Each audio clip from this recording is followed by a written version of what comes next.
नमस्कार दोस्तों, जय हिंद जय भारत।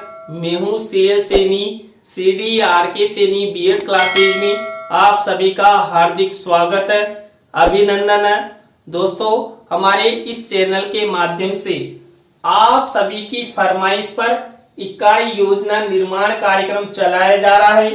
इस इकाई योजना निर्माण कार्यक्रम के तहत आज की लाइव क्लास में हम रसायन विज्ञान इकाई योजना क्रमांक 1 के अंतर्गत मुख्य इकाई यानी कि प्लास्टिक को लेते हुए इससे रिलेटेड 3 उप इकाइयों पर आपको यूनिट प्लान बनाना बताएंगे।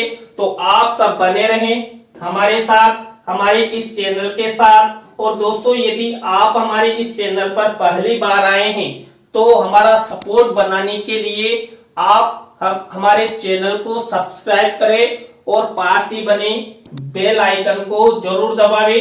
देखिए दोस्तों, जो ये यूनिट प्लान का निर्माण किया गया है तो 11 के फॉन्ट में किया गया है। ये थोड़ा सा आपको स्पष्ट रूप से दिखाई नहीं देगा, लेकिन मैं इसको जूमिंग करके भी आपको दिखा दूंगा। तो देखिए दोस्तों, सबसे पहले हम श्याम पट पूर्ति की तरह ही लैंग्वेज बनाते हैं। तो ये फुल लेसन प्लान की तरह है। यहाँ पर विशेष रूप से केवल 1-2 कॉलम है। तो आपको देखिए, सबसे पहले रसायन विज्ञान इकाई योजना की रूपरेखा नंबर 1 या 2, जितनी आप यूनिट प्लान बनाते हैं उसके हिसाब से संख्या लिखनी है। उसके बाद आपका विषय लिखना है, मुख्य इकाई का नाम लिखना है। मुख्य इकाई हमारी प्लास्टिक है और इस मुख्य इकाई से रिलेटेड उप इकाइयों के नाम लिखने हैं। तो उप इकाइयों के नाम है प्लास्टिक के गुण, प्लास्टिक और पर्यावरण और प्लास्टिक की हानियां। तो इस तरह आपको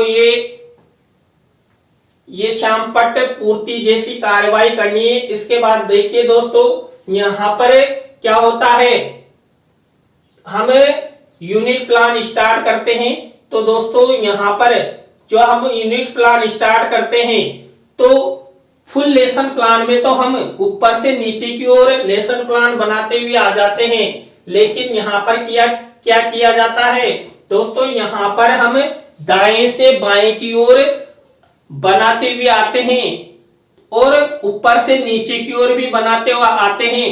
और मैटर अधिक होने पर भी इसको शॉर्ट रूप यहाँ पर यूनिट प्लान के अंतर्गत उसको समायोजन करने का प्रयास किया जाता है दोस्तों। तो यहाँ पर हम सबसे पहला कॉलम आपको बताते हैं विषय वस्तु विश्लेषण का। देखिए, विषय वस्तु विश्लेषण से तात्पर्य यहाँ पर जो हमने 3 उप इकाइयां लिए उसकी विषय वस्तु के बारे में लिखा जाता है। तो प्लास्टिक के गुण, प्लास्टिक और पर्यावरण, प्लास्टिक की हानियां, इससे संबंधित ये विषय वस्तु के बारे में लिख दिया जाता है। तो तीनों उप इकाइयों से रिलेटेड ये विषय वस्तु के बारे में लिख दिया है। इसके बाद हम उद्देश्य देखिए, उद्देश्य बनाते थे, विशिष्टीकरण बनाते थे और अपेक्षित व्यवहारगत परिवर्तन बनाते थे। कहां पर है? अरे फुल लेसन प्लान में। तो उस विशिष्टीकरण और अपेक्षित व्यवहारगत परिवर्तन को केवल शॉर्ट रूप यहां पर प्रदान किया जाता है। तो दोस्तों, जो यहाँ पर पहला उद्देश्य होता है ज्ञान। अब ज्ञान से रिलेटेड देखिए, वहां 2 विशिष्टीकरण और 3 अपेक्षित व्यवहारगत परिवर्तन बनाए जाते हैं। उनका शॉर्ट रूप बनाकर केवल एक टीचिंग पॉइंट बना दिया जाता है। तो यहाँ पर ये एक बिंदु बना दिया गया। इसी तरह अवबोध से रिलेटेड ये एक बिंदु बना दिया। इसी तरह ज्ञानोपयोग उद्देश्य से रिलेटेड ये एक बिंदु बना दिया गया है। इसी तरह दोस्तों, जो 4th नंबर का उद्देश्य है कौशल। अब कौशल से रिलेटेड भी हमने यहाँ पर क्या किया, यहाँ पर एक बिंदु बना दिया। अभिरुचि से रिलेटेड भी एक बिंदु बना दिया और अभिवृत्ति उद्देश्य से रिलेटेड भी ये एक बिंदु बना दिया। तो इस तरह आपको ये उद्देश्य, विशिष्टीकरण और अपेक्षित व्यवहारगत परिवर्तन वाला कॉलम आपको मेंशन करना है। शॉर्ट लेसन यहाँ पर इसे हम कह सकते हैं दोस्तों। इसके बाद हमारे नेक्स्ट कॉलम आपको बताते हैं उप इकाई व शिक्षण बिंदु, छात्र अध्यापक छात्र अध्यापिका क्रिया, छात्र छात्रा क्रिया और श्याम पट कार्य। और इसके बाद देखिए मूल्यांकन कार्य, शिक्षण सहायक सामग्री और गृह कार्य। तो दोस्तों, यहाँ पर हमें जो शिक्षण बिंदु फुल लेसन प्लान में भी लेते थे। पहला शिक्षण बिंदु हमारा प्रस्तावना होता था, जिसके अंतर्गत हम 3 से 5 प्रश्न बनाते थे। लेकिन दोस्तों यहाँ पर शॉर्ट रूप में आपको 3 ही प्रश्न बनाने हैं और 3 ही उत्तर लिखने हैं। इस तरह ये प्रस्तावना के प्रश्न बनाना है। दोस्तों उद्देश्य कथन की लैंग्वेज लिखनी है, पाठ प्रस्तुतिकरण की लैंग्वेज लिखनी है। और दोस्तों पाठ प्रस्तुतिकरण में हम 3 शिक्षण बिंदु लेकर पाठ योजना का निर्माण करते थे। तो यहाँ पर भी उन शिक्षण बिंदु को क्या कह दिया गया, उप इकाई के नाम से जाना गया। तो यहाँ पर नेक्स्ट कॉलम फिर नीचे का आपको बता देते हैं। इसके बाद देखिए मूल्यांकन कार्य।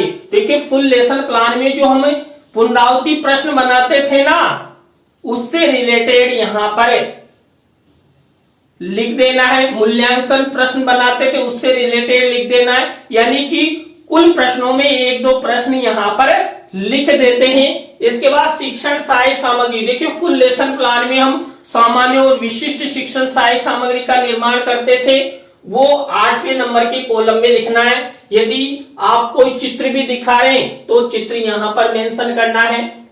और अंतिम स्टेप के रूप में हम होमवर्क देते थे, तो होमवर्क वाले कॉलम में देखिए ये लैंग्वेज लिख दी और ब्लैक शीट का निर्माण करते हुए आपको इस तरह ये गृह कार्य का प्रश्न मेंशन करना है। दोस्तों अब आपको मुख्य उप इकाइयों से रिलेटेड यूनिट प्लान दिखाते हैं। तो ये मुख्य इकाइयों से यूनिट प्लान है। यहाँ पर देखिए पहली उप इकाई है प्लास्टिक के गुण। अब देखिए फुल लेसन प्लान में हम क्या करते थे, 3 विकासात्मक प्रश्न बनाते थे। लेकिन यहाँ पर शॉर्ट रूप में 2 विकासात्मक प्रश्न उत्तर बनाए जाएंगे। छात्र अध्यापक छात्र अध्यापिका कथन किया जाएगा। यहाँ लिखना ही है, यहाँ पर जगह नहीं है इसलिए लिख दिया है।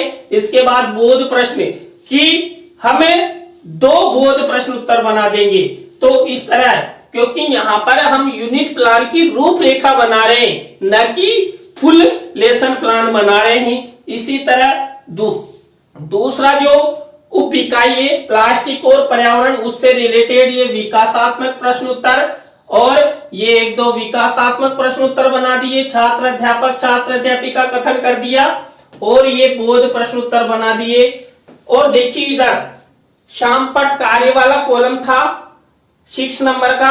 अब इस उप इकाई से रिलेटेड कोई मुख्य शब्द सेंटेंस को हम फुल लेसन प्लान में भी समझाते थे। तो यहाँ पर ब्लैक शीट का निर्माण किया जाता है और इसी उप इकाई से रिलेटेड चित्र यहाँ पर आपको 8वें नंबर कॉलम में यानी शिक्षण सहायक सामग्री के कॉलम में मेंशन करना है। इसी तरह प्लास्टिक और पर्यावरण इस उप इकाई से रिलेटेड ये ब्लैक शीट का निर्माण करना है और वही चित्र मिनिएचर के रूप में लगाना है। दोस्तों इसके बाद देखिए हमारा जो 3rd नंबर का टीचिंग पॉइंट यानी 3rd नंबर की उप इकाई है प्लास्टिक की हानियां। अब यहाँ पर प्लास्टिक की हानियों से रिलेटेड वही सबसे पहले क्या किया जाएगा, विकासात्मक प्रश्न उत्तर, छात्र अध्यापक छात्र अध्यापिका कथन और बोध प्रश्न। देखिए बहुत शॉर्ट रूप अपनाया जाता है यूनिट प्लान में। अब इसी उप इकाई से रिलेटेड हम क्या करेंगे, ब्लैक शीट का निर्माण करेंगे।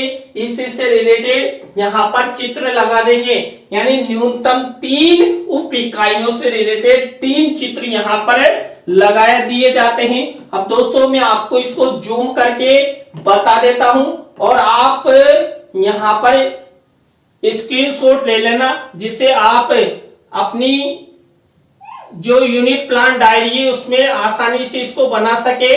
तो देखिए दोस्तों यहाँ पर ये शुरू के 5 कॉलम मैं आपको जूम करके दिखा रहा हूं। शुरू से आप स्क्रीनशॉट लेते जाना। मैं हट भी जाता हूं आपके सामने से, नहीं तो आप कमेंट्स करेंगे सर सामने खड़े हुए हैं।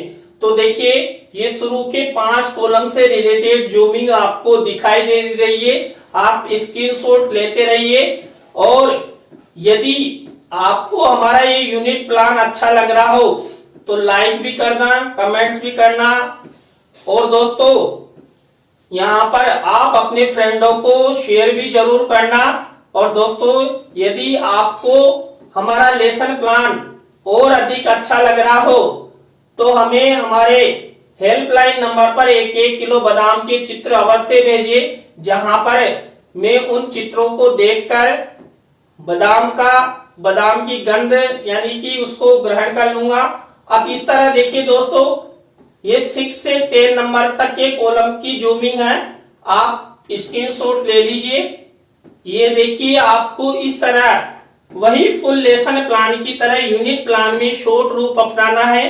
तो दोस्तों, आपको ये यूनिट प्लान अच्छा लग रहा होगा और मेरा मानना है कि आपको ये यूनिट प्लान आपको फुल सपोर्ट करेगा। आप अच्छे से अपनी यूनिट प्लान की डायरी में इसे बना सकते हैं।